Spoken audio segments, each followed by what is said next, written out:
Cronograma, Bíblia todo dia, Lucas capítulo 22, do versículo 24 ao 46. E aqui nós vamos ver que surgiu uma discussão entre os discípulos de Jesus sobre qual deles era o maior, ou seja, disputa, de lugar, disputa de títulos, de quem ali era mais importante.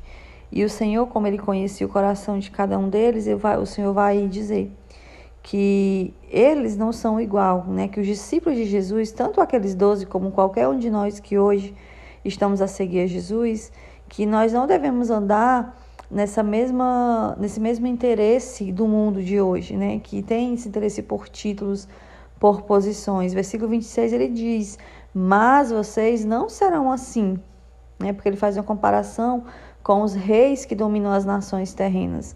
E ele vai dizer: vocês não serão assim. Pelo contrário, o maior entre vocês deverá ser como o mais jovem, e aquele que governa como o que serve. Ou seja, ele mesmo era um exemplo ali para aqueles discípulos e é para nós nos dias de hoje.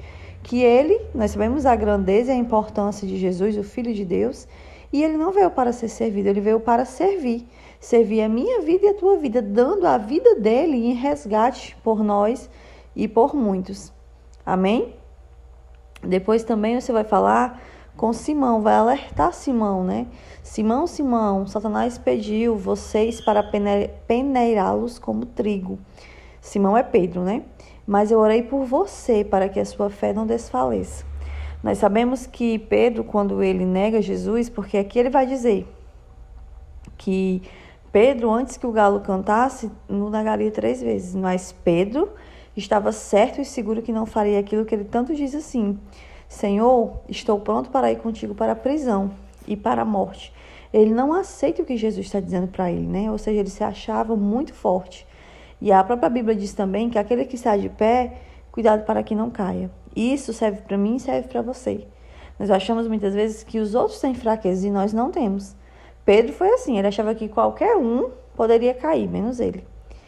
E ele rejeitou o alerta de Jesus, E nós sabemos que quando Pedro nega Jesus, ele fica triste, ele fica abatido, Ele volta a pescar, ele volta a fazer aquilo que ele já fez um dia antes do chamado do Senhor. E é por isso que Jesus deixa bem claro: olha, Pedro, Satanás ele vai tentar contra a tua vida, mas eu orei para que a tua fé não desfaleça, E quando você se converter, ou seja, até ali Pedro era um convencido, não era um convertido. Mas ele disse: quando você se converter, fortaleça os seus irmãos. Toda conversão, toda mudança, toda transformação na nossa vida tem esse intuito que Jesus tinha na vida de Pedro, de mudar e transformar também, ajudar a transformar e fortalecer outras pessoas na direção do Espírito, Porque, na verdade, quem muda as pessoas não somos nós, é o Espírito Santo de Deus. Amém?